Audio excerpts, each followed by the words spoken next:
Di balik dinding beton rumah megah yang berdiri angkuh di pedalaman Jawa Barat, tersimpan rahasia busuk yang bermula dari rendaman air keramat di puncak gunung yang tak tersentuh cahaya matahari. Anton berpikir bahwa kemiskinan adalah kutukan yang harus diakhiri dengan cara apapun, tanpa menyadari bahwa setiap keping emas yang kini ia nikmati selalu membawa bayang-bayang kuku hitam yang haus akan darah segar. Namun, ketika keserakahan telah mematikan nurani dan sang raja monyet mulai menagih janji terakhirnya, siapakah sebenarnya yang sedang menjadi tumbal? Orang-orang di sekitarnya, ataukah jiwanya sendiri yang sudah lama membusuk dalam kegelapan? Sebelum menonton cerita ini, silakan absen terlebih dahulu. Tinggalin jejak dari kota mana kalian berasal. Tulis di kolom komentar agar Mas Praba bisa lebih akrab dengan kalian.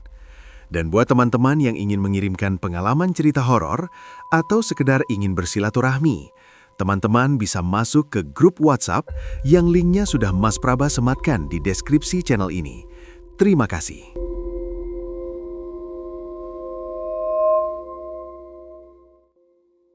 Langit malam di atas desa itu seolah pecah, menumpahkan kemarahan alam dalam bentuk hujan badai yang tak kunjung reda. Suara gemuruh petir menggetarkan pondasi rumah kayu yang sudah miring dimakan usia. Di dalam ruangan sempit yang hanya diterangi sebatang lilin kecil yang bergoyang tertiup angin dari celah dinding, Anton duduk mematung. Matanya yang cekung menatap nanar ke arah lantai semen yang retak-retak. Bunyi tetesan air yang jatuh dari atap seng berlubang menimpa ember plastik pecah menjadi satu-satunya irama yang mengisi kesunyian mencekam itu.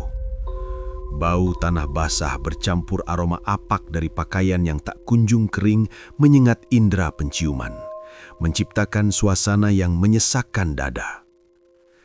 Di hadapannya, sepiring nasi putih yang sudah mengeras dan dingin nampak menyedihkan tanpa pendamping lauk sepotong pun. Itu adalah sisa butir-butir beras terakhir yang mereka miliki. Suara tangis bayi pecah dari balik tirai lusuh yang membatasi ruang tengah dengan kamar tidur. Suaranya terdengar parau, seolah tenggorokan mungil itu sudah terlalu lelah untuk berteriak meminta haknya. Sari, istri Anton, keluar dengan langkah gontai. Wajahnya pucat pasi, tulang pipinya menonjol karena kurang asupan gizi yang layak selama berbulan-bulan. Ia menggendong bayi mereka yang baru berusia 5 bulan dengan tangan gemetar. "Mas, air susuku sudah tidak keluar lagi," bisik Sari dengan suara yang nyaris hilang tertelan suara hujan. Air matanya jatuh perlahan, membasahi pipi bayinya yang masih saja meronta. "Dia lapar, Mas. Sejak pagi tadi perutnya hanya diisi air putih yang direbus." Anton mengepalkan tangannya hingga buku-buku jarinya memutih. Rasa sakit di dadanya jauh lebih perih daripada lambungnya yang sudah 2 hari tidak menyentuh makanan berat. Ia berdiri, menghampiri istrinya, lalu mencoba menyentuh kening sang bayi yang terasa panas. "Sabar, Sar. Besok aku akan ke pasar lebih pagi. Pasti ada juragan yang butuh tenaga kuli panggul," ucap Anton berusaha menenangkan, meski suaranya sendiri terdengar tidak yakin. "Besok? Besok adalah kata yang selalu kamu ucapkan setiap malam selama 1 tahun terakhir ini, Mas." Sari tiba-tiba meledak. Isak tangisnya kini beradu dengan suara guntur yang menyalak di luar. "Lihat anak kita. Tubuhnya semakin kecil. Kita bukan lagi hidup. Kita hanya menunggu waktu untuk mati pelan-pelan dalam kemiskinan ini." Brak! Anton memukul meja kayu di sampingnya hingga gelas plastik di atasnya terjatuh.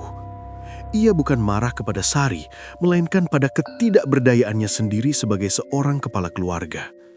Ia sudah bekerja memeras keringat dari fajar hingga petang, memikul beban yang beratnya berkali-kali lipat dari berat badannya sendiri. Namun upah yang diterima hanya cukup untuk membeli segenggam beras dan membayar hutang di warung tetangga. "Lalu aku harus bagaimana, Sari? Mencuri? Merampok?" bentak Anton dengan nafas memburu.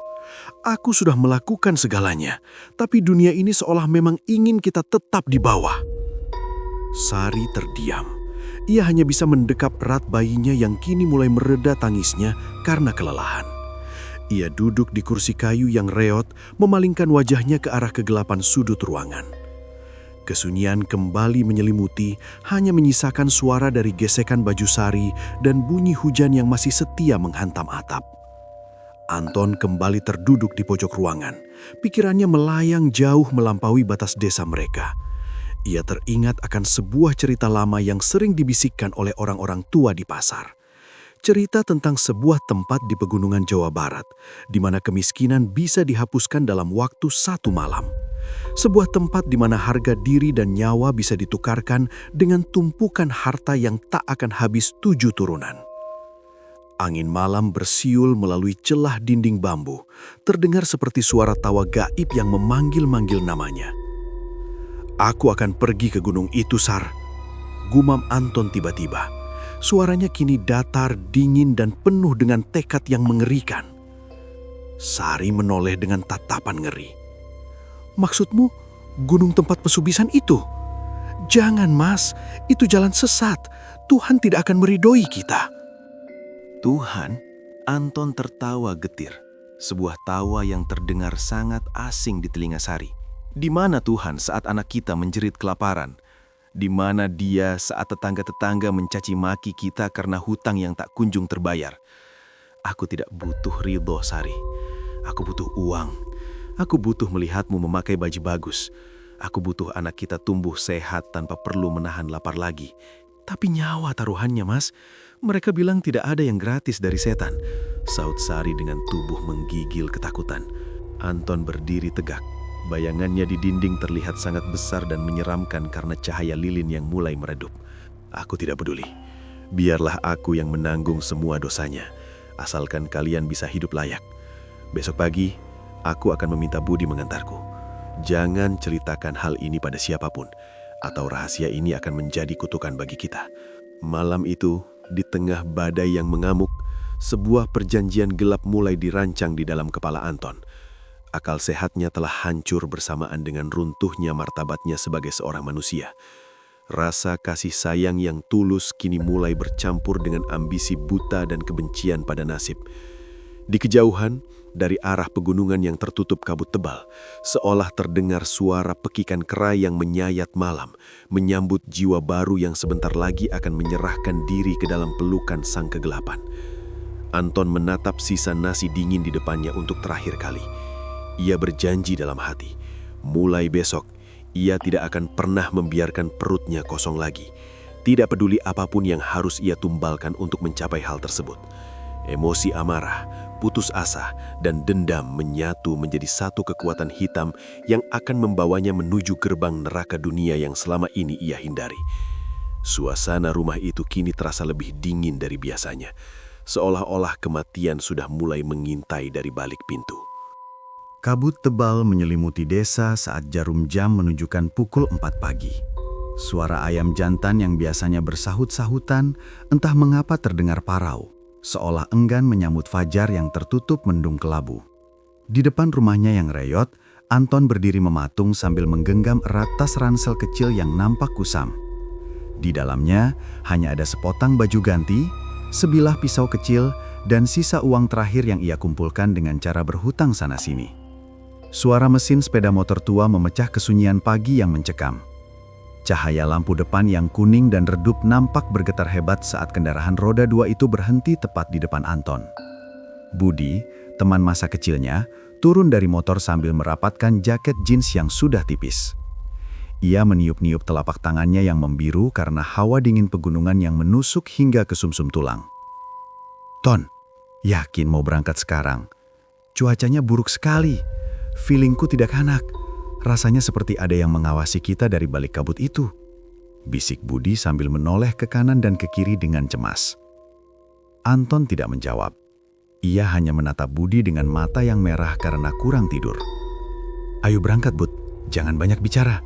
Kita harus sampai di lereng gunung sebelum matahari benar-benar tinggi." Budi menghela napas panjang, lalu menyalakan kembali mesin kendaraannya. Ban motor yang sudah gundul itu berputar di atas tanah becek, meninggalkan jejak-jejak gelap di belakang mereka. Mereka mulai membelah jalanan desa yang sepi, melewati deretan pohon bambu yang saling bergesekan satu sama lain. Bunyi bambu itu terdengar seperti rintihan wanita yang sedang tersiksa, membuat bulu kuduk Budi berdiri tegak. Sepanjang perjalanan, Budi merasa ada yang aneh dengan Anton.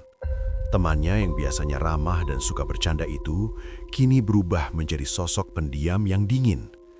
Tatapan Anton lurus ke depan, seolah-olah ia sedang melihat sesuatu yang tidak bisa dilihat oleh mata manusia biasa.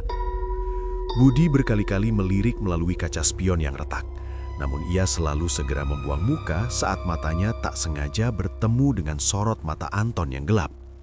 "Sebenarnya akar pohon apa yang kamu cari sampai sejauh ini, Ton?"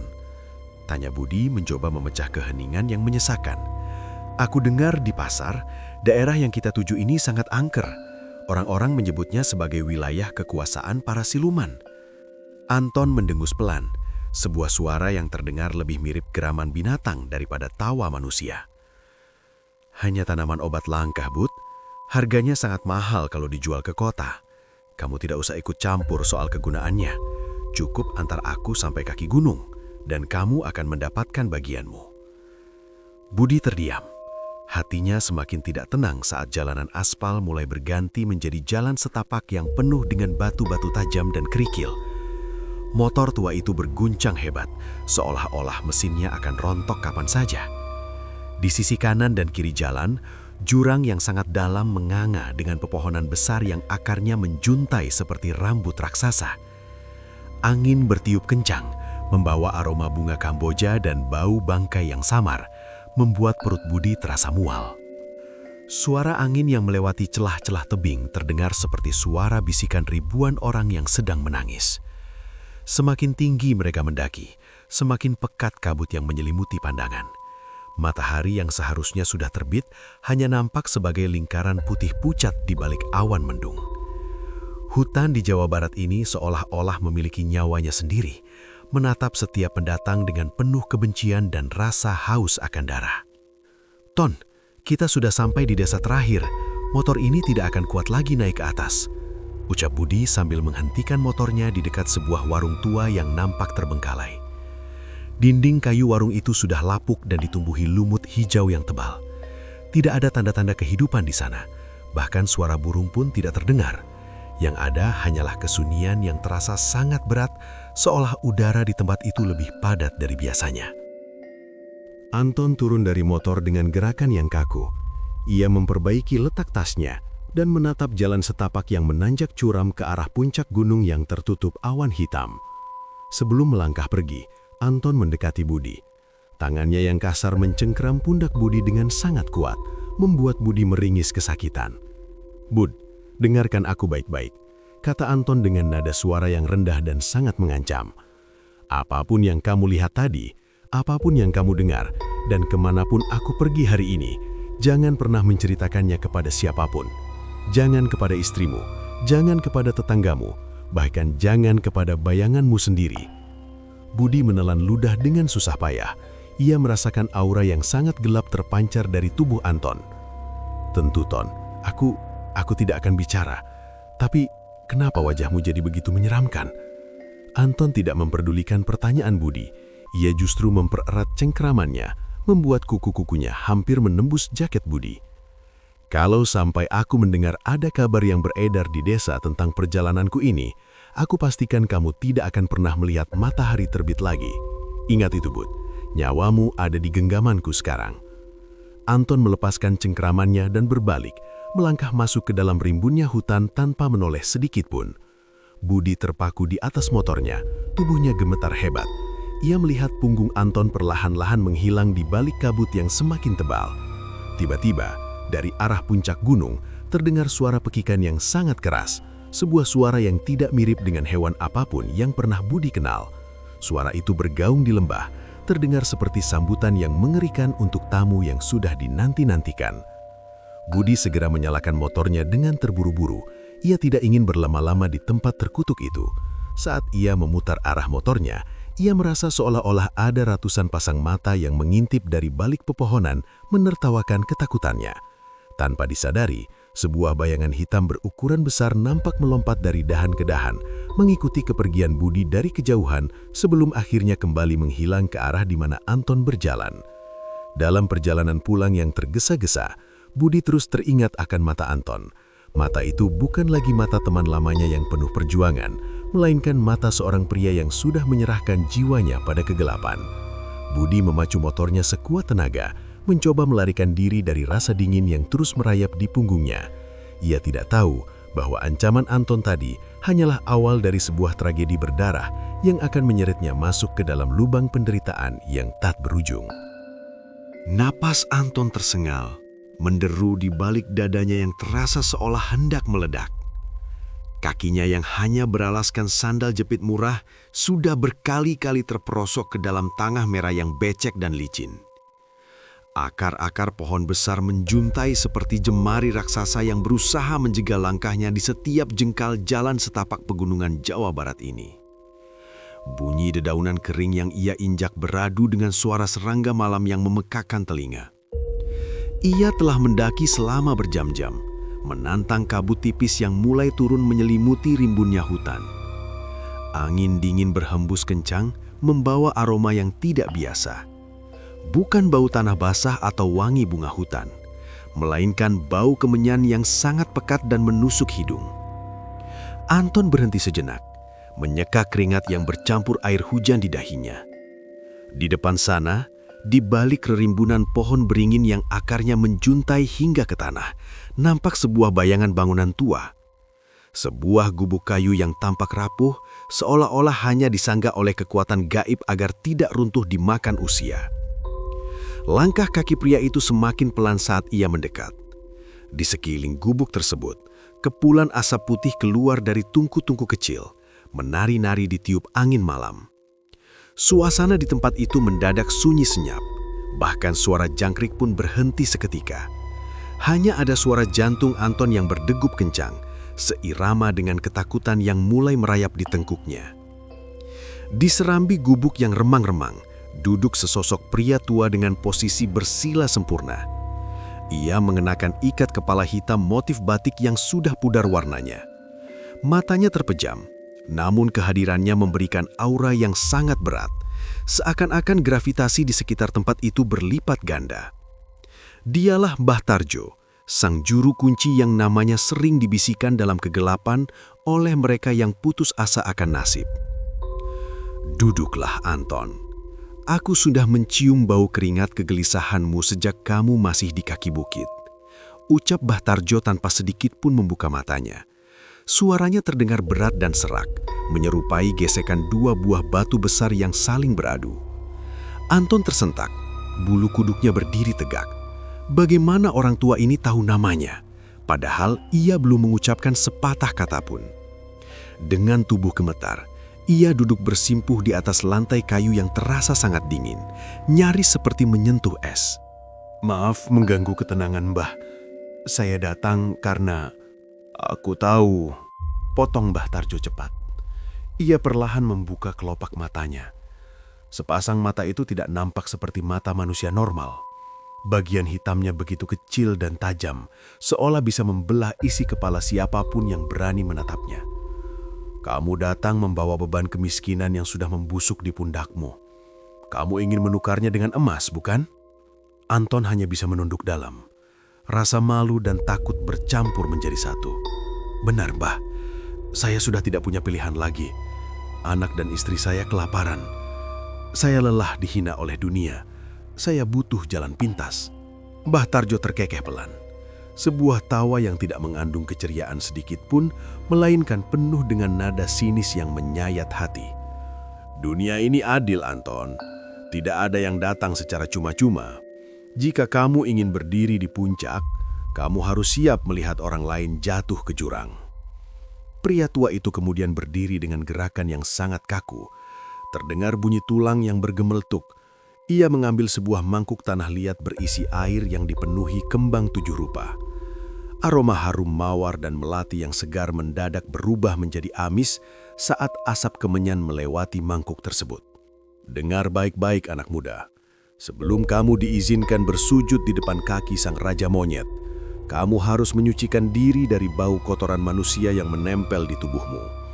Kamu tidak boleh bertemu dengannya dalam keadaan berdebu seperti ini. Perintah Mbah Tarjo sambil menunjuk ke arah belakang gubuk, di mana terdapat sebuah jalan setapak kecil yang menuju ke arah lembah yang lebih gelap. Maksud Mbah, saya harus mandi? Tanya Anton dengan ragu. Bukan sekedar mandi biasa, sahut Mbah Tarjo sambil mendekatkan wajahnya ke arah Anton. Bau mulutnya tercium seperti tanah kuburan yang baru digali.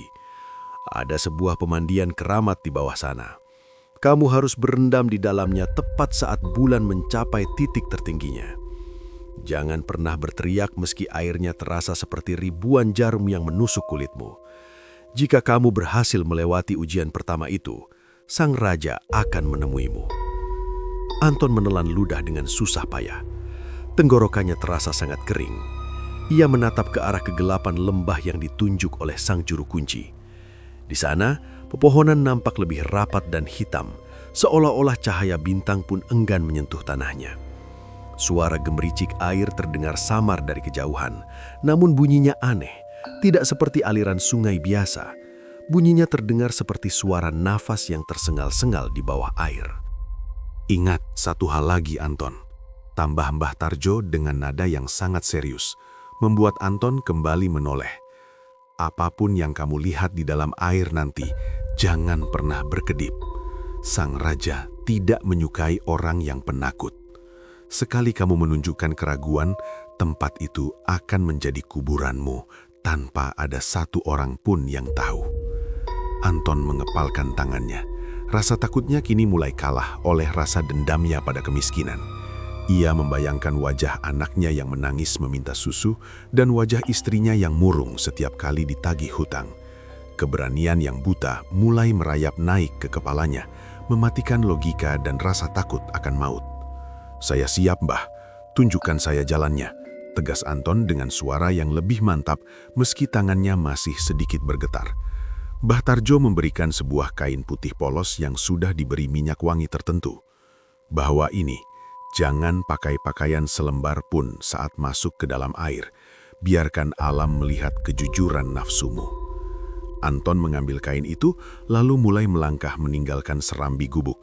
Saat ia berjalan menjauh, ia masih bisa merasakan tatapan tajam Mbah Tarjo yang menusuk punggungnya. Dari arah hutan, suara tawa monyet yang sangat banyak tiba-tiba meledak secara bersamaan, seolah-olah ribuan makhluk itu sedang merayakan kedatangan seorang tamu yang sebentar lagi akan menyerahkan jiwanya. Udara di jalan menuju pemandian itu terasa semakin tipis. Setiap kali kakinya menyentuh tanah, Anton merasa seolah-olah ada tangan-tangan mungil yang mencoba menarik kakinya agar terjatuh. Namun ia tidak berhenti.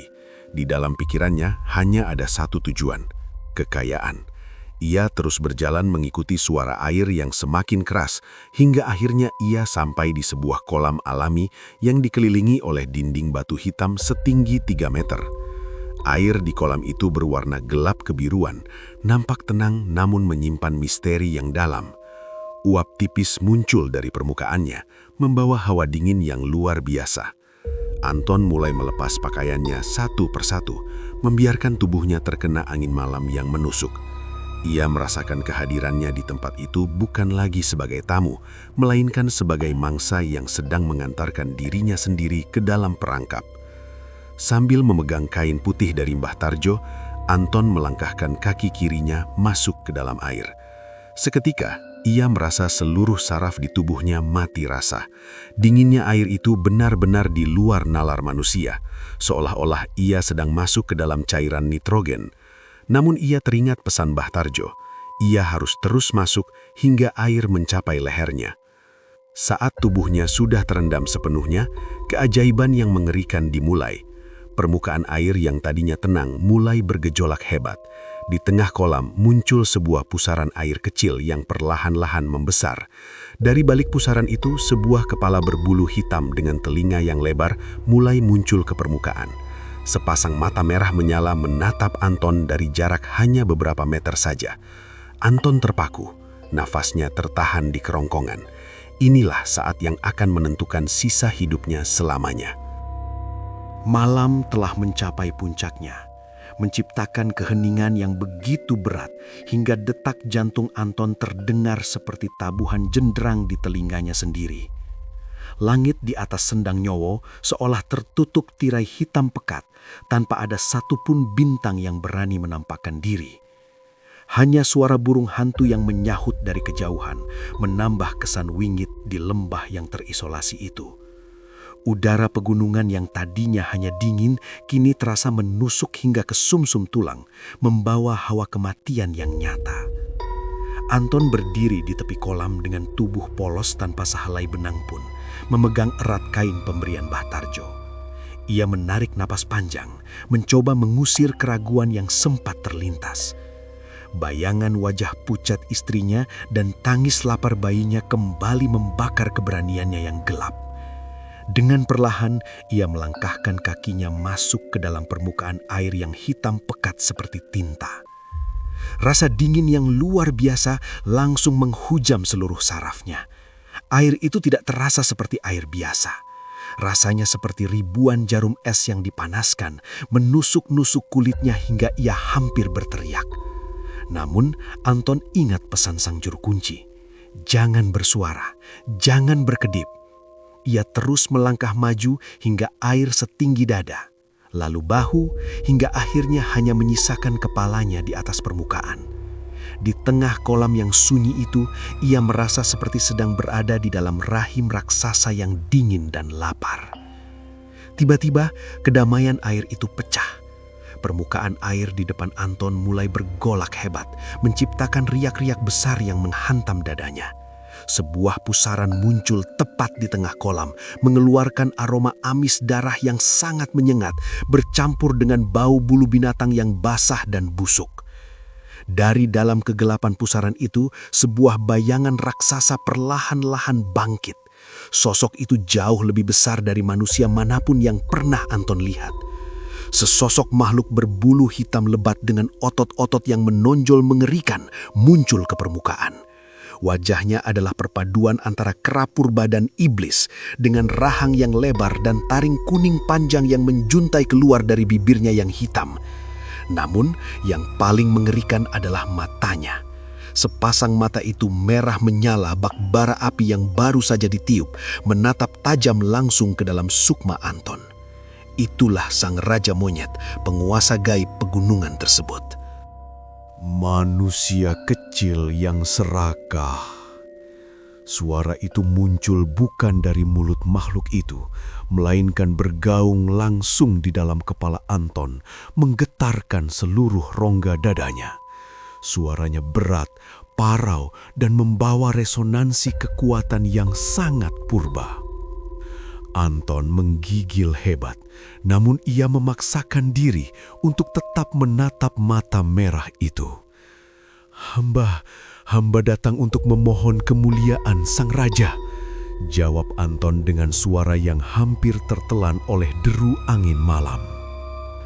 Makhluk raksasa itu mendekatkan wajahnya yang mengerikan ke arah Anton. Uap panas yang berbau busuk keluar dari hidungnya yang lebar. Kemuliaan, kamu ingin menukar jiwamu yang kotor ini dengan harta dunia yang tidak seberapa? Aku bisa memberimu segalanya, emas, tanah, dan kekuasaan yang akan membuat orang-orang bersujud di kakimu. Berikan itu pada saya, sang raja. Saya tidak ingin lagi hidup seperti sampah, tegas Anton, mulai dirasuki oleh nafsu yang membara. Raja Monyet itu menyering, memperlihatkan deretan gigi tajamnya yang berlumuran lendir hitam. Harganya tidak murah, manusia. Perjanjian ini diikat dengan darah, bukan dengan kata-kata kosong. Aku akan membuat usahamu meledak, membuat uang mengejarmu seolah-olah kamu adalah magnet bagi harta. Tapi ingat syaratnya. Makhluk itu berhenti sejenak, memberikan tekanan pada setiap kata yang diucapkannya. Setiap 6 bulan sekali, tepat saat bulan mati, kamu harus mempersembahkan satu nyawa manusia kepadaku. Satu nyawa sebagai pengganti setiap keping emas yang kamu ambil. Aku tidak peduli siapa mereka, asalkan darahnya hangat dan nyawanya segar. Anton terdiam sejenak. Pikiran tentang membunuh manusia lain sempat membuatnya goyah. Namun bayangan tumpukan uang dan kemewahan segera menghapus rasa kemanusiaannya. Baik, Sang Raja, saya terima. Belum selesai manusia serakah. Raja monyet itu menggeram, membuat air kolam bergetar hebat. Jika suatu saat kamu lalai, jika kamu gagal memberikan tumbal yang aku minta karena rasa takut atau kehabisan korban, maka aku sendiri yang akan datang ke rumahmu, dan sebagai penutup perjanjian yang rusak, aku akan mengambil nyawa anak dan istrimu. Mereka akan menjadi santapan terakhirku sebelum aku menyeret jiwamu ke neraka yang paling dalam. Mendengar nama anak dan istrinya disebut, jantung Anton seolah berhenti berdetak. Itu adalah harga yang sangat mahal. Namun bisikan setan di telinganya jauh lebih kuat.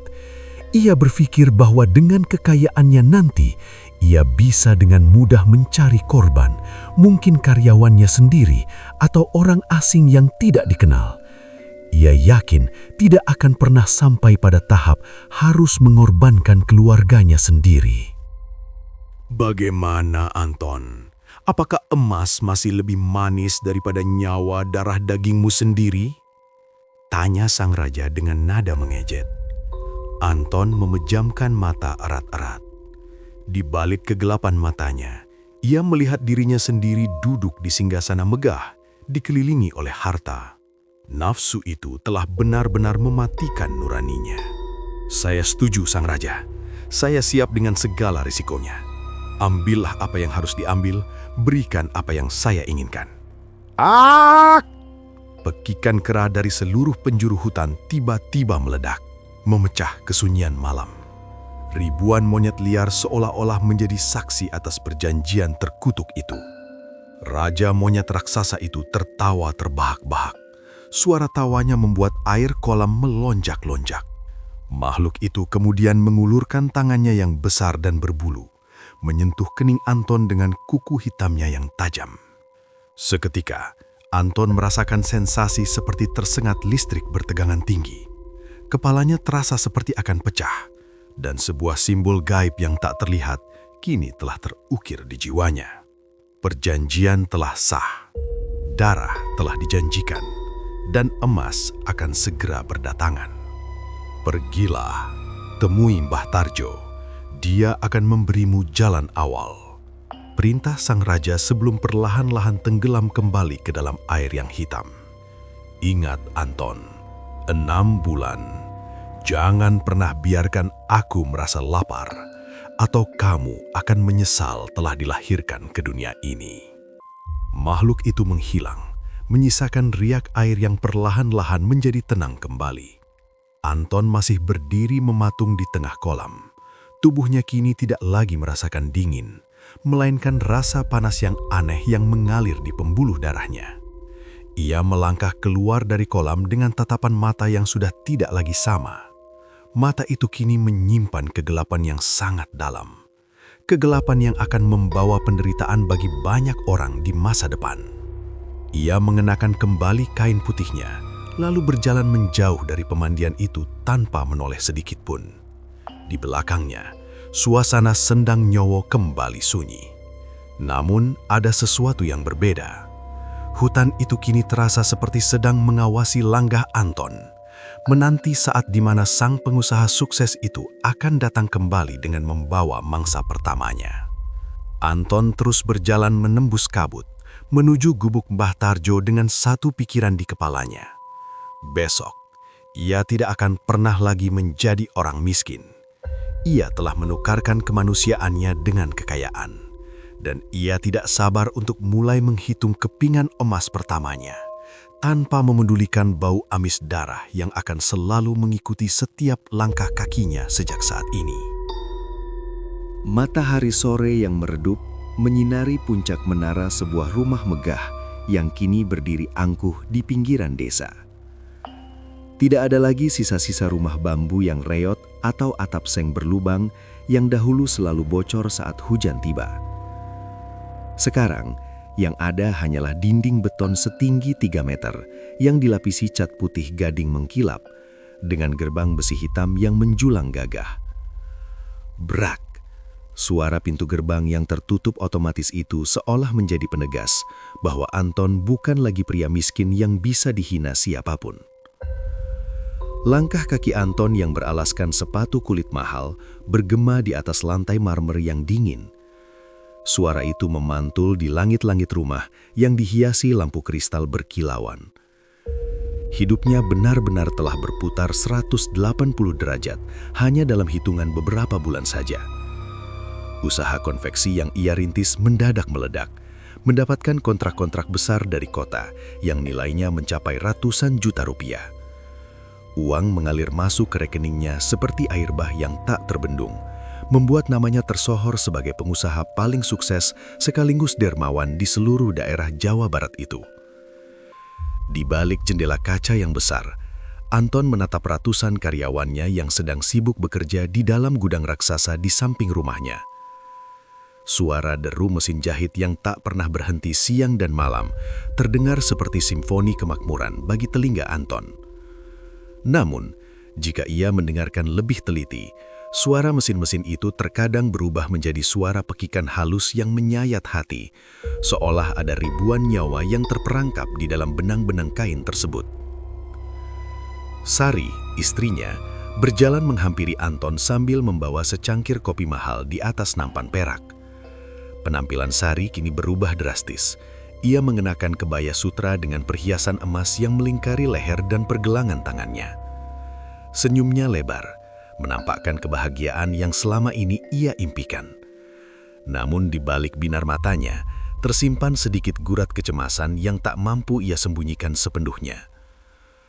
"Mas, kamu terlalu sering melamun sekarang. Apa ada masalah dengan pesanan dari Jakarta?" tanya Sari lembut sambil meletakkan kopi di atas meja jati yang diukir sangat indah. Anton tersentak lalu mencoba mengembangkan senyum yang dipaksakan. "Tidak ada, Sar. Semuanya lancar.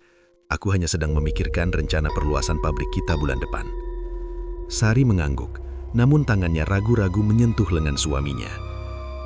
"Mas, tapi kenapa setiap malam Jumat kamu selalu mengunci diri di ruang kerja bawah tanah? Kamu sering baru keluar saat subuh dengan wajah yang sangat pucat.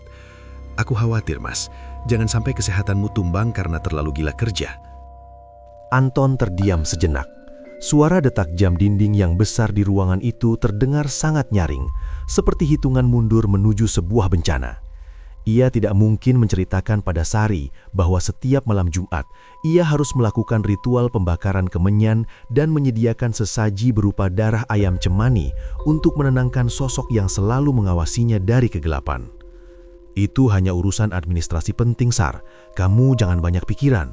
Lebih baik kamu fokus saja merawat anak kita dan membeli apapun yang kamu inginkan. Bukankah ini hidup yang kita mau?"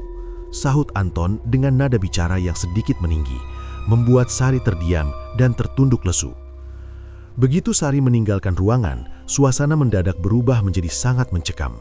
Angin sore yang masuk melalui celah ventilasi membawa aroma amis yang samar, mengingatkan Anton pada pemandian Sendang Nyowo. Tiba-tiba, lampu kristal di langit-langit bergoyang pelan, meskipun tidak ada guncangan. Anton menoleh ke arah dinding di samping lemari besarnya. Di sana, di bawah cahaya lampu yang temaram, nampak sebuah bayangan hitam yang sangat besar. Bayangan itu berbentuk seekor monyet raksasa yang sedang berjongkok dengan ekor panjang yang meliuk-liuk di atas lantai. Bayangan itu tidak bergerak mengikuti gerakan tubuh Anton. Ia nampak memiliki nyawanya sendiri. Sebuah suara geraman rendah yang sangat dalam bergema di seluruh ruangan, menggetarkan kaca-kaca jendela. Jantung Anton berdegup kencang hingga terasa sakit. Ia tahu, sang penagih janji sedang memberikan peringatan. Waktu 6 bulan yang dijanjikan sudah hampir mencapai batas akhirnya. Bulan mati akan segera tiba, Dan itu artinya sang Raja Monyet sedang menanti persembahan pertamanya. Anton berjalan menuju meja kerjanya dengan tangan yang gemetar hebat. Ia membuka laci rahasia dan mengambil sebuah buku catatan kecil berisi nama-nama karyawannya. Matanya menelusuri barisan nama itu dengan tatapan yang dingin namun penuh ketakutan. Ia harus memilih salah satu dari mereka. Satu nyawa manusia untuk ditukar dengan kelangsungan harta dan kekuasaan yang ia miliki sekarang. "Maafkan aku tidak punya pilihan," bisik Anton dengan suara yang parau. Di garasi luasnya, berjejer 3 mobil mewah yang harganya mencapai miliaran rupiah. Semua itu nampak begitu menggiurkan, namun sekarang bagi Anton, kendaraan-kendaraan itu nampak seperti peti mati beroda yang menanti korban. Ia menyadari bahwa kekayaan yang ia banggakan hanyalah pinjaman sementara yang bunga pembayarannya adalah nyawa manusia. Rasa gelisah yang hebat mulai menggerogoti jiwanya, membuat tidurnya tak pernah lagi nyenyak. Setiap kali ia memejamkan mata, ia selalu melihat wajah Budi yang mengantarkannya ke gunung, wajah istrinya yang tersenyum, dan wajah anaknya yang tertidur pulas. Semua itu menjadi bayang-bayang ketakutan bahwa suatu saat ia akan kehabisan korban dan harus menyerahkan darah dagingnya sendiri. Keserakahan yang dahulu terasa manis, kini mulai berubah menjadi racun yang pelan-pelan membunuh rasa kemanusiaannya. Suara pekikan kera terdengar dari arah hutan di belakang rumah megahnya, menyatu dengan suara deru angin malam yang semakin kencang. Anton tahu, di luar sana, dalam kegelapan yang tak tersentuh cahaya lampu, makhluk-makhluk suruhan sang raja sedang bersembunyi di atas pohon, menanti perintah untuk menjemput tumbal pertama yang telah dijanjikan. Malam itu, Anton tidak tidur. Ia hanya duduk terdiam sambil menatap bayangan monyet di dindingnya yang semakin lama nampak semakin nyata, seolah-olah hendak keluar dan mencekik lehernya saat itu juga. Pilihan telah dibuat, jalan gelap telah ditempuh, dan kini Anton harus menanggung konsekuensi dari setiap keping emas yang telah ia nikmati. Sebuah nyawa akan segera hilang, dan itu barulah awal dari serangkaian tragedi berdarah yang tidak akan pernah berhenti, sampai kontrak goib itu berakhir dengan sebuah kematian yang paling mengenaskan di penghujung jalan nanti. Waktu seolah berjalan di atas tumpukan bara api. Terasa sangat cepat namun menyiksa bagi jiwa yang terbelenggu perjanjian gelap. 6 bulan telah terlewati sejak kaki Anton pertama kali menginjakan kaki di Sendang Yowo. Kini, kemewahan bukan lagi hal baru baginya, namun ketenangan telah menjadi barang langka yang mustahil dibeli. Kediaman mewah yang ia bangun dengan tetesan keringat dan bantuan goib itu, kini tidak lagi terasa seperti rumah, melainkan sebuah sangkar emas yang dipenuhi aura kematian yang sangat kental. Malam itu, bulan mati kembali menyapa bumi dengan kegelapan yang sempurna.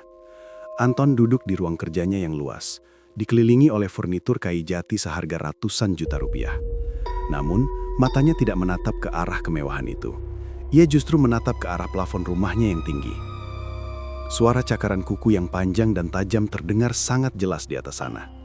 Bunyinya bukan berasal dari kucing atau tikus biasa, melainkan seperti sesuatu yang berat sedang merayap dengan gerakan yang sangat lincah. Suara itu bergeser dari sudut ruangan ke sudut lainnya, seolah-olah sedang menandai wilayah kekuasaannya. Anton memejamkan mata, namun suara itu justru semakin nyata, seakan-akan kayu penyangga atapnya akan segera patah oleh beban yang tak terlihat. Bersamaan dengan suara itu, aroma amis darah yang sangat pekat menyeruak masuk melalui ventilasi AC yang dingin. Bau itu begitu kuat hingga membuat perut Anton mual. Ia tahu, sang Raja Monyet tidak lagi bersembunyi di gunung. Makhluk itu sudah berada di sini, di kediamannya, menanti janji yang harus segera dilunasi. 6 bulan, tepat 6 bulan, bisik Anton dengan suara yang bergetar. Keringat dingin mengucur deras dari dahinya, membasahi kemeja sutra yang ia kenakan. Dengan hati yang sekeras batu dan sedingin es, Anton mulai melangkah menuju meja kerjanya. Ia mengambil sebuah berkas berisi data ratusan karyawan konveksinya. Jemarinya menelusuri lembar demi lembar, mencari sosok yang paling tepat untuk dijadikan tumbal pertama. Matanya berhenti pada sebuah foto pemuda bernama Agus. Pemuda itu berusia 20 tahun, seorang pekerja keras yang sangat rajin, dan yang paling penting bagi Anton, Agus adalah seorang yatim piatu yang merantau sendirian. Tidak akan ada keluarga yang mencari, tidak akan ada air mata yang menuntut keadilan jika pemuda itu menghilang. Anton menekan tombol intercom di mejanya. "Suruh Agus ke ruangan saya sekarang. Katakan padanya ada bonus lembur yang harus ia ambil secara pribadi," perintah Anton dengan nada suara yang datar dan tanpa emosi. Beberapa menit kemudian pintu ruangan diketuk perlahan. Agus masuk dengan wajah yang berseri-seri. Ia nampak sangat lelah setelah bekerja belasan jam di bagian pemotongan kain, namun binar harapannya tetap terlihat. "Bapak memanggil saya?" tanya Agus sambil menunduk hormat. Anton tersenyum, sebuah senyuman yang lebih mirip dengan seringai pemangsa. "Duduk, Gus. Kamu adalah karyawan terbaik saya bulan ini. Saya ingin memberikan apresiasi lebih karena kamu selalu bekerja lembur tanpa mengeluh." "Terima kasih banyak, Pak.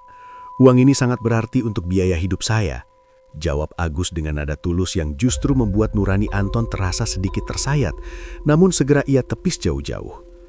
Anton kemudian memberikan sebuah amplop coklat tebal kepada Agus. "Bawalah ini ke gudang nomor 7.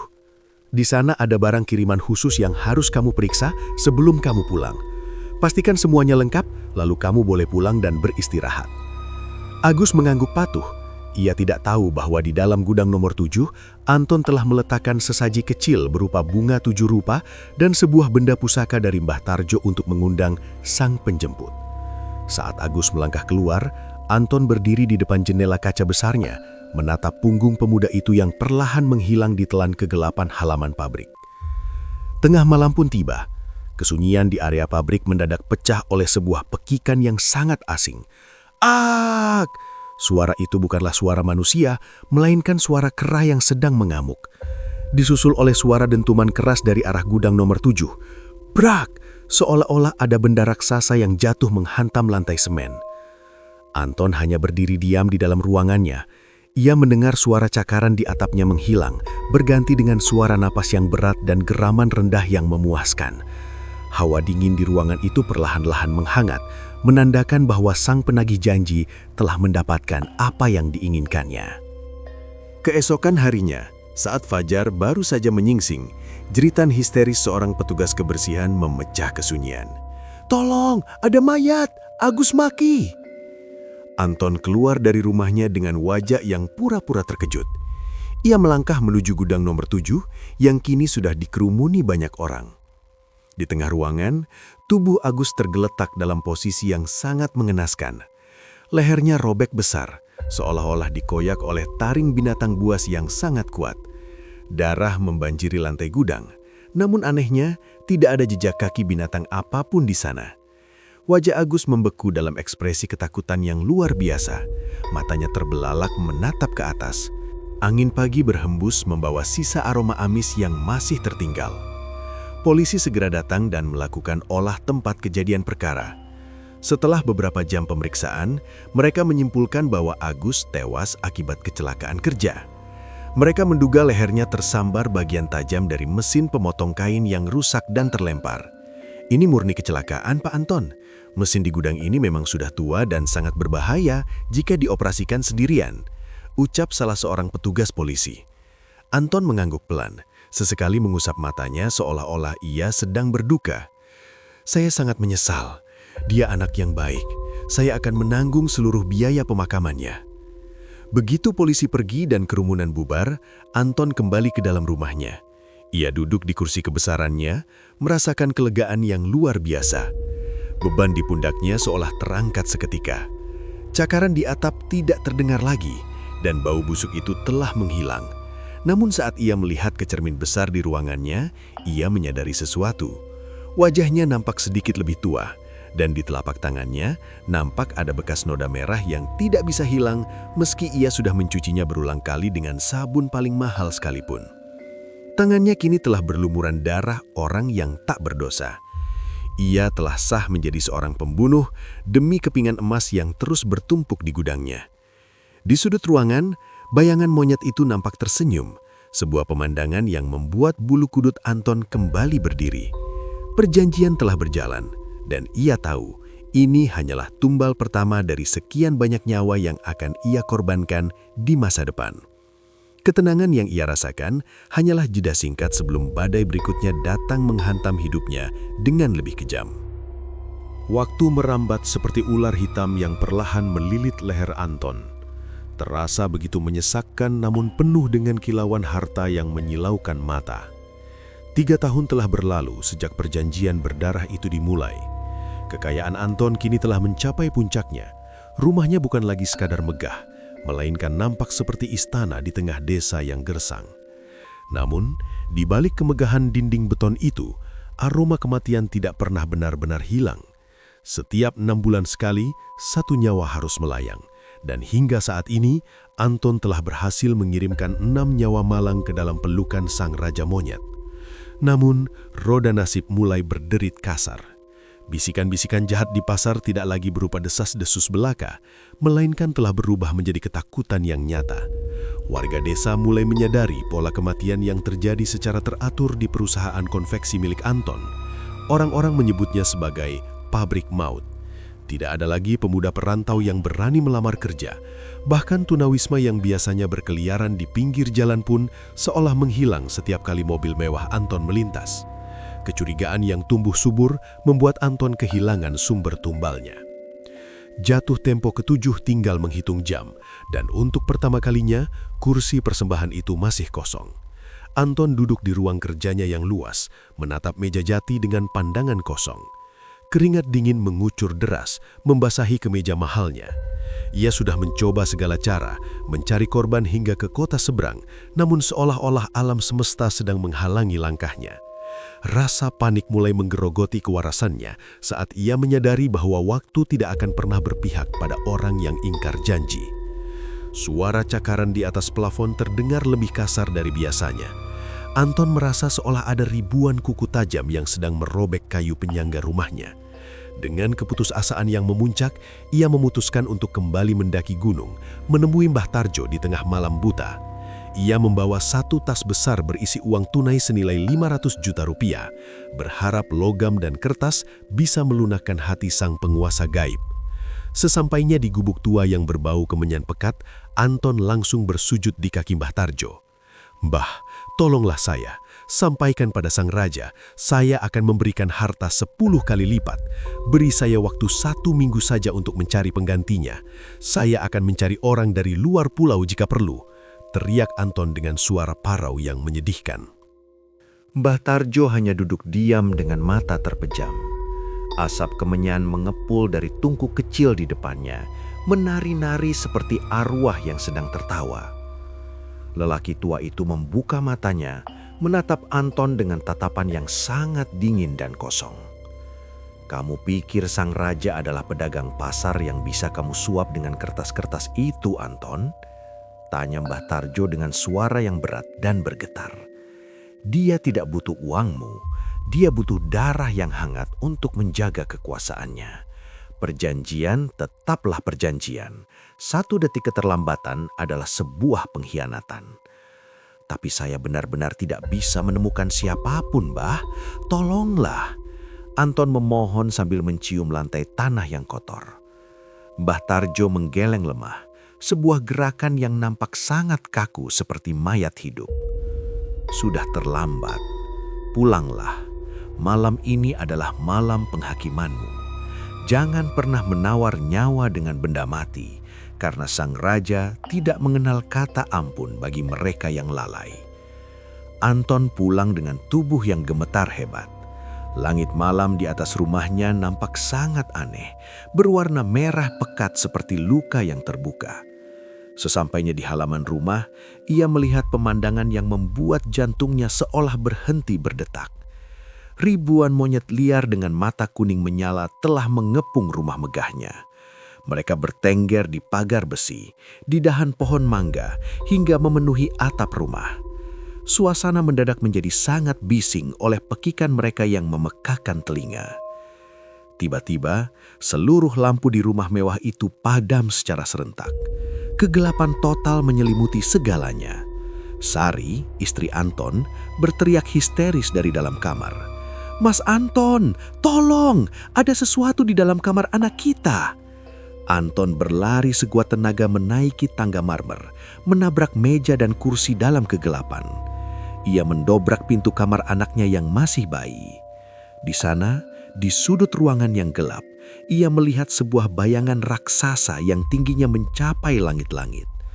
Sosok itu bukan lagi sekadar bayangan di dinding, melainkan wujud nyata sang raja monyet yang sedang murka. Bau amis darah dan bau bulu binatang yang busuk memenuhi ruangan, membuat Anton hampir pingsan karena mual. Suara geraman makhluk itu begitu dahsyat hingga membuat kaca-kaca jendela kamar pecah berkeping-keping tanpa disentuh. Serpihan kaca melukai wajah Anton, namun ia tidak merasakannya. Matanya hanya tertuju pada sepasang mata merah menyala yang menatapnya dengan kebencian murni. Makhluk itu melangkah maju. Setiap pijakannya membuat lantai beton terasa bergetar hebat. "Ampun, Gusti Raja, beri saya kesempatan sekali lagi." Anton bersimpuh di tengah pecahan kaca, memohon dengan sisa tenaganya. Raja Monyet tidak menjawab dengan kata-kata.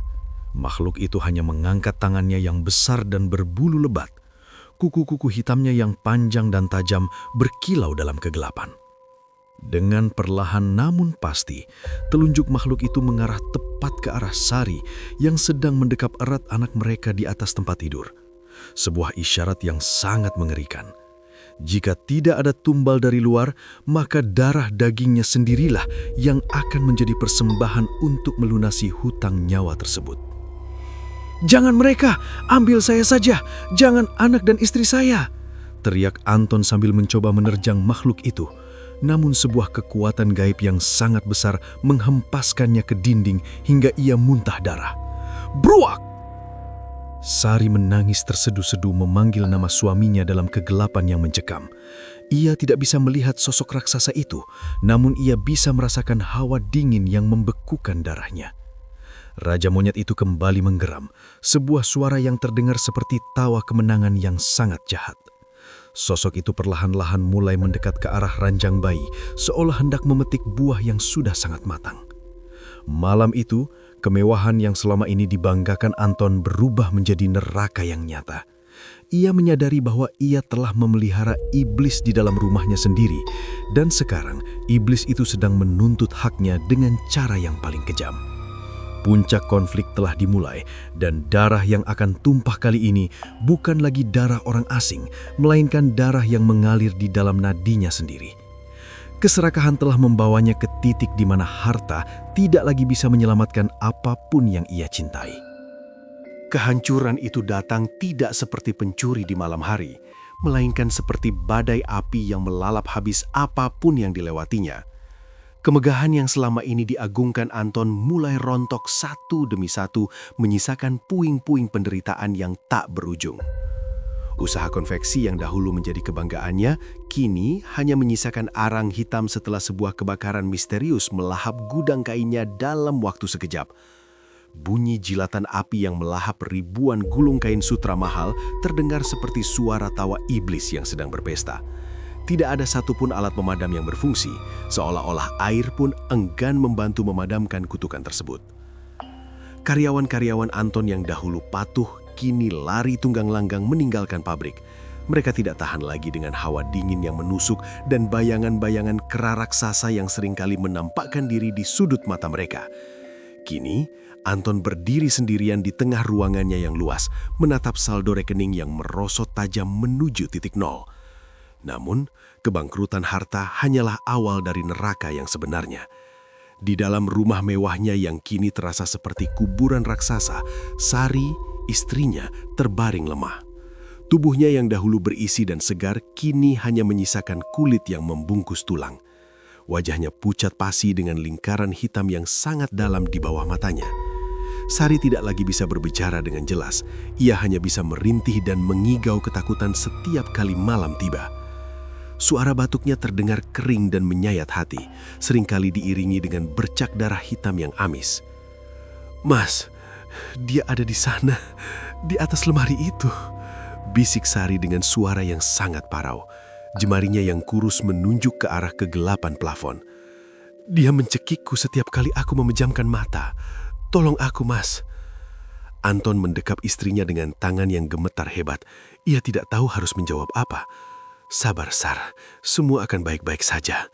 Ucapnya bohong, karena ia sendiri bisa mencium bau busuk yang sangat menyengat di dalam kamar tersebut. Anak mereka yang masih kecil pun tidak luput dari teror. Bocah itu seringkali berteriak histeris saat melihat ke arah jendela besar yang menghadap ke kebun belakang. Tidak! Teriakannya memecah kesunyian malam yang mencekam. Ia mengaku melihat ribuan monyet kecil dengan mata merah sedang mengintip di balik kaca, mencakar-cakar permukaan bening itu dengan kuku-kuku mereka yang hitam. Suara cakaran itu tak pernah berhenti, seolah-olah makhluk-makhluk itu sedang menghitung waktu untuk masuk dan menyeret penghuni rumah keluar. Anton tidak bisa tidur sekejap pun. Selama 8 hari terakhir, ia selalu berjaga di depan pintu kamar dengan sebuah parang panjang yang ia asah hingga berkilau tajam. Namun ia tahu di dalam lubuk hatinya yang terdalam bahwa senjata buatan manusia itu tidak akan berguna melawan kekuatan gaib yang ia undang sendiri. Setiap kali matanya hampir terpejam, suara tawa berat sang raja monyet kembali terngian, mengingatkannya pada hutang darah yang belum terbayar. Dalam keputusasaan yang sudah mencapai puncaknya, Anton memutuskan untuk kembali melakukan perjalanan ke pegunungan.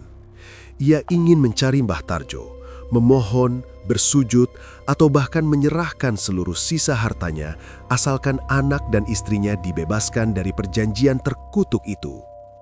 Ia memacu mobil tuanya, satu-satunya kendaraan yang tersisa, menuju lereng Gunung Jawa Barat itu dengan kecepatan gila. Ban mobilnya berdecit saat ia tiba di kaki bukit yang dikelilingi kabut tebal.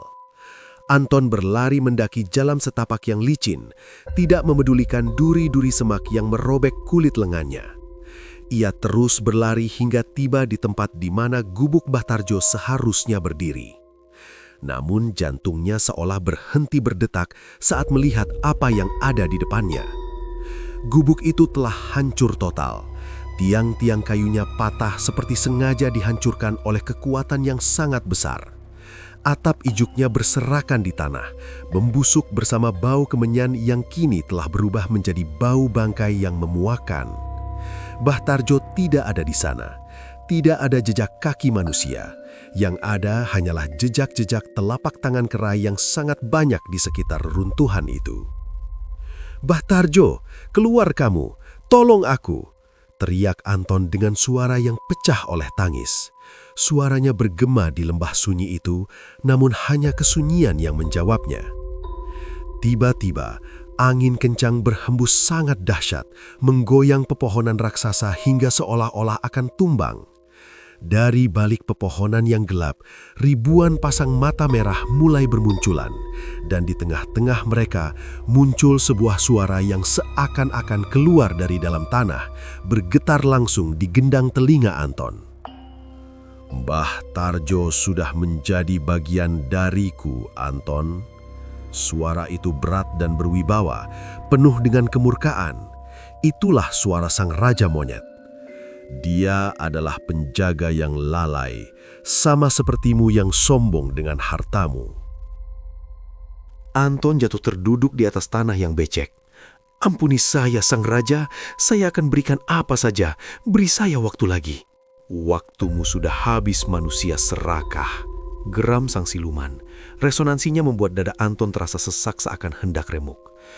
"Besok, saat matahari terbenam tepat di ufuk barat, perjanjian ini akan ditutup secara paksa. Aku tidak butuh hartamu yang sudah terbakar itu. Aku akan mengambil anak dan istrimu. Mereka akan aku seret ke dalam kegelapan rimba ini, menjadi budak abadi yang akan melayani dahagaku selamanya." "Tidak!" teriak Anton sambil memukul-mukul tanah dengan tinjunya. "Jangan mereka, ambil nyawaku saja." "Nyawamu terlalu pahit untuk dinikmati sekarang." Bisik suara itu tepat di belakang telinga Anton, namun saat ia menoleh, tidak ada siapapun di sana.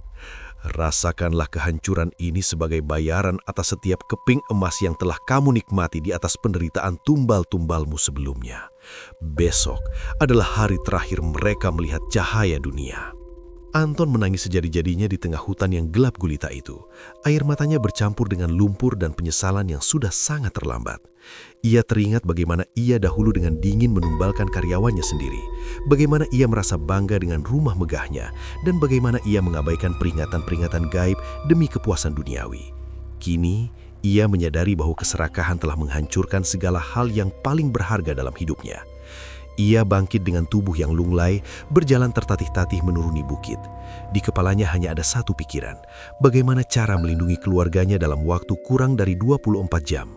Sementara itu, dari atas pohon, suara pekikan monyet-monyet liar terdengar seperti suara sorak-sorai yang merayakan kemenangan sebuah kegelapan atas jiwa manusia yang lemah. Malam itu, di perjalanan pulang, Anton terus berdoa kepada Tuhan, sebuah hal yang sudah lama tidak ia lakukan. Namun, setiap kali ia menyebut nama pencipta, suara tawar Raja Monyet selalu menyela di dalam pikirannya, seolah-olah pintu taubat telah tertutup rapat oleh segel darah yang ia tanda tangani sendiri di sendang nyowo. Masa depan hanya menyisakan kegelapan, dan maut kini sedang mengasah kuku-kukunya di balik bayangan setiap sudut rumahnya. Langkah Anton terasa sangat berat, seolah-olah kedua kakinya terikat oleh rantai besi yang ditarik langsung dari dalam kerak bumi. Sisa-sisa air hujan yang merembes di pakaiannya terasa seperti lelehan es yang membekukan darah. Pikirannya kacau balau, dipenuhi oleh gema ancaman sang Raja Monyet yang masih terngiang jelas di gendang telinganya. Harapan terakhirnya untuk meminta pertolongan pada Mbah Tarjo musnah sudah, menyisakan kekosongan yang amat sangat mencekam di dalam dadanya. Saat mobil tuanya perlahan mendekati gerbang rumah megah yang kini nampak suram itu, sebuah suara mesin yang sangat ia kenali memecah kesunyian malam. Suara knalpot sepeda motor tua yang sudah berkarat itu terdengar terbatuk-batuk di depan pintu masuk. Cahaya lampu depannya yang redup dan berwarna kuning pucat nampak bergoyang-goyang menyinari aspal yang basah. Di sana, di bawah naungan pohon Kamboja yang bunganya berserakan di tanah, duduk seorang pria dengan jaket jeans yang sudah lusuh. Dialah Budi, kawan lama yang 4 tahun lalu mengantarkan Anton menuju gerbang neraka di pegunungan itu. Budi nampak sangat gelisah, tangannya tidak berhenti memilin ujung jaketnya, sementara matanya terus menatap ke arah bayangan hitam rumah Anton yang menjulang tinggi. Anton menghentikan mobilnya, lalu turun dengan gerakan kaku seperti mayat hidup. Suara langkah sepatunya di atas kerikil tajam terdengar sangat nyaring. "Budi, untuk apa kamu datang ke sini malam-malam begini?" tanya Anton dengan suara yang datar, kering, dan tanpa emosi. Budi segera berdiri, wajahnya yang kusam nampak semakin pucat di bawah sorotan lampu taman yang temaram. "Anton, aku tidak tahan lagi. Selama beberapa bulan ini aku tidak bisa tidur sekejap pun. Setiap kali aku memejamkan mata, aku mendengar suara ribuan monyet berteriak di telingaku. Aku merasa ada sesuatu yang sangat salah dengan apa yang kita lakukan tahun-tahun lalu." Anton terdiam, menatap Budi dengan sorot mata yang kosong namun sangat tajam. "Pulanglah, Bud. Jangan bahas masa lalu." "Tidak, Ton. Aku harus tahu," seru Budi dengan nada suara yang mulai meninggi karena ketakutan yang memuncak. Angin malam berhembus kencang, membawa aroma amis yang sangat pekat dari arah dalam rumah Anton. "Sejak kepulanganmu dari gunung itu, desa kita berubah. Banyak orang hilang, banyak kematian yang tidak wajar di pabrikmu. Aku merasa berdosa karena telah mengantarkanmu ke tempat terkutuk itu. Aku ingin kita bicara jujur, Ton. Apa yang sebenarnya kamu lakukan di atas sana? Perjanjian apa yang kamu buat?" Anton mengepalkan tangannya di dalam saku jaket. Di dalam kepalanya, suara tawa sang Raja Monyet kembali meledak, seolah-olah makhluk itu sedang membisikkan sesuatu yang sangat jahat. Anton menatap sosok Budi dari ujung kepala hingga ujung kaki. Di mata Anton yang sudah dirasuki kegelapan, Budi bukan lagi seorang sahabat karib, melainkan seonggok daging segar yang memiliki darah hangat, sebuah solusi instan untuk melunasi hutang nyawanya yang sudah jatuh tempo. Naluri kemanusiaan Anton yang tersisa seketika mati, digantikan oleh naluri bertahan hidup yang sangat rendah dan biadab. Pikirannya mulai menyusun sebuah rencana yang sangat licik. Jika ia menyerahkan Budi malam ini, maka istri dan anaknya akan selamat. Kesetiakawanannya telah menguap bersama dengan hilangnya seluruh harta kekayaannya. "Masuklah dulu, Bud," ucap Anton tiba-tiba. Suaranya kini berubah menjadi lebih lembut namun menyimpan kedinginan yang mematikan. "Kamu benar, kita harus bicara serius. Aku akan menceritakan segalanya padamu di dalam, agar hatimu tenang." Budi nampak ragu sejenak. Ia melihat ke arah rumah megah itu yang nampak seperti mulut raksasa yang siap menelan apapun yang masuk ke dalamnya. Pintu gerbang besi yang besar itu terbuka dengan sendirinya tanpa ada yang menyentuh, mengeluarkan suara gesekan logam yang memekakkan telinga. Aroma bunga kemboja yang busuk semakin kuat tercium, bercampur dengan wangi kemenyan yang samar. "Apakah Sari dan anakmu ada di dalam?" tanya Budi sambil melangkah masuk mengikuti Anton. "Mereka sedang istirahat, jangan berisik," jawab Anton singkat. Langkah kaki mereka berdua menggema di lorong rumah yang gelap gulita karena seluruh lampu memang sudah padam sejak sore tadi. Anton menuntun Budi menuju ruang kerja bawah tanah, tempat di mana ia biasa melakukan ritual gelapnya. Ruangan itu berada di balik sebuah lemari buku yang besar. Suasana di dalam lorong menuju ruang kerja tersebut sangat dingin, hingga napas Budi mengeluarkan uap putih. Suara jantung Budi berdegup kencang. Ia merasa seolah-olah ada ribuan mata yang mengintip dari balik dinding-dinding beton yang lembab itu. "Kenapa kita ke bawah tanah, Ton?" tanya Budi dengan suara gemetar. "Di sini lebih aman. Tidak ada yang akan mendengar pembicaraan kita," sahut Anton tanpa menoleh ke belakang. Sesampainya di ruang kerja, Anton menyalakan sebatang lilin merah besar yang diletakkan di tengah meja jati. Cahaya lilin yang bergoyang-goyang itu menciptakan bayangan-bayangan aneh di dinding.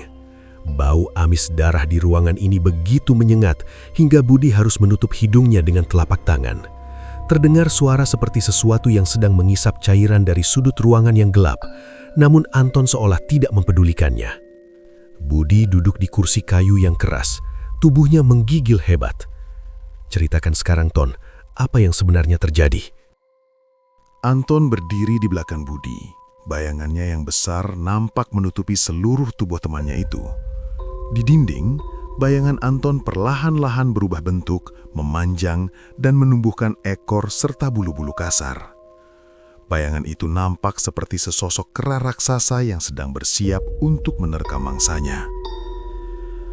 "Kamu ingat saat aku mengancammu agar jangan pernah menceritakan perjalananku ke Gunung Bud?" tanya Anton dengan nada suara yang sangat rendah, hampir seperti sebuah geraman binatang.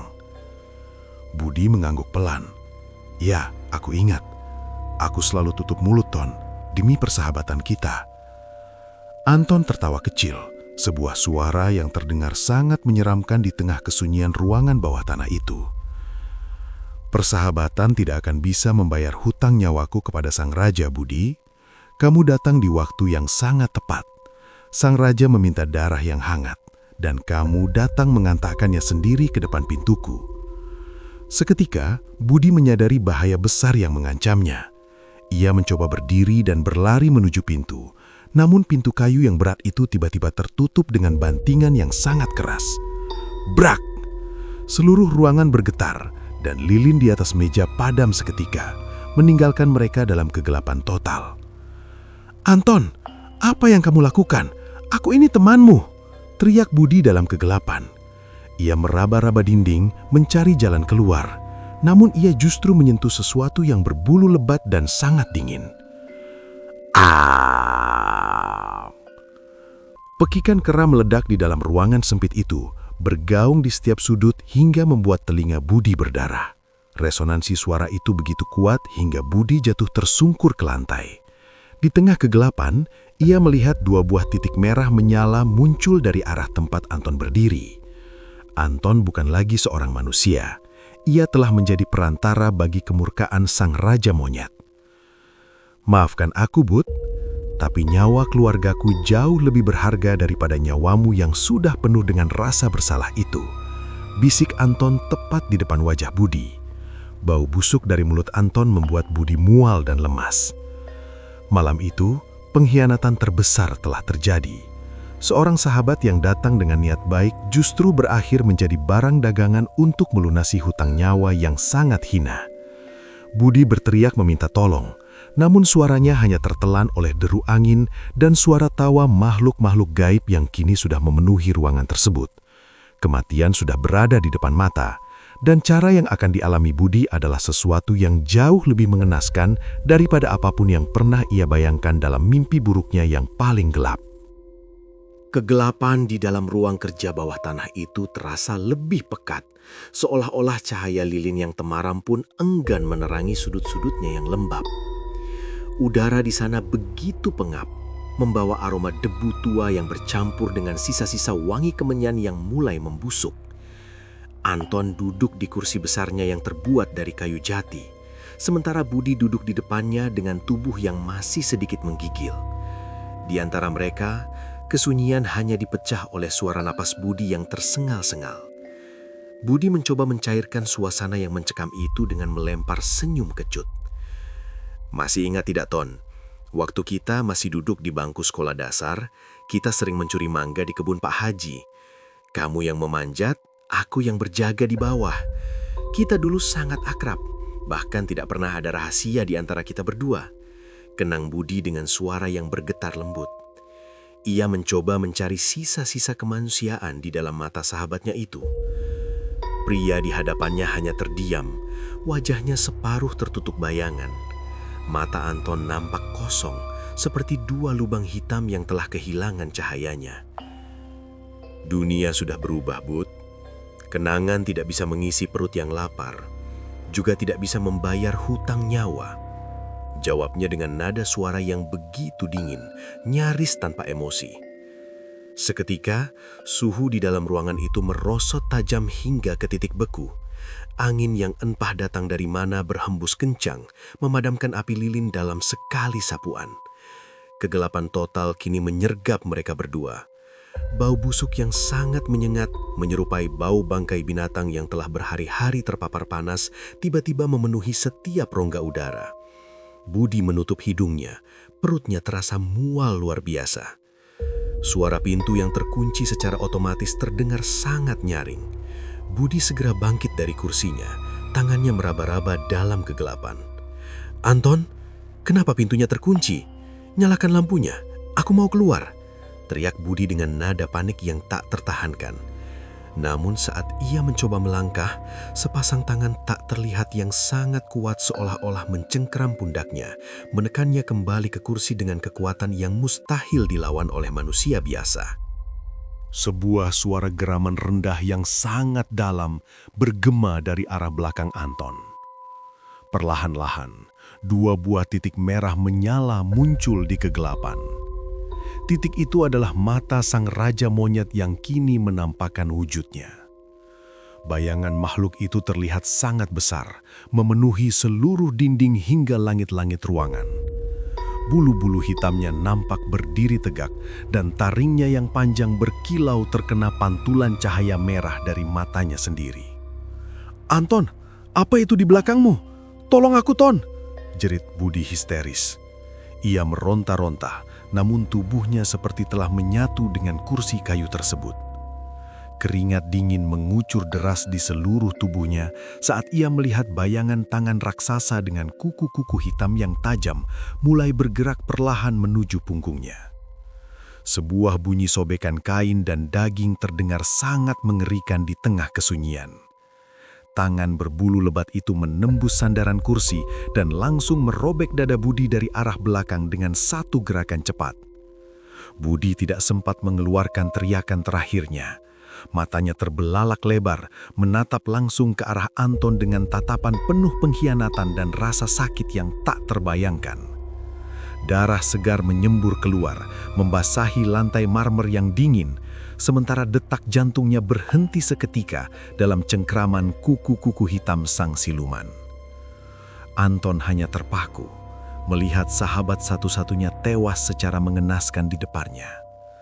Tiba-tiba, suara tawa yang sangat berat dan menggetarkan dada memenuhi ruangan itu.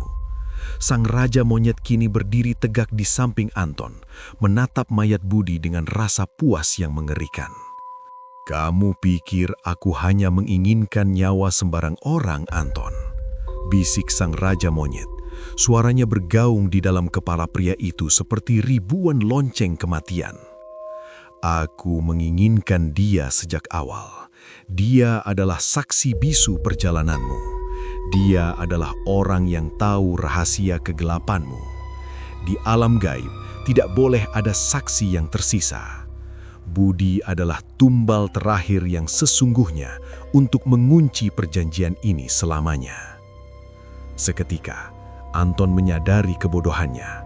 Segala kemewahan yang ia dapatkan hanyalah umpan agar ia mau menyerahkan segala hal yang ia miliki, termasuk kewarasannya.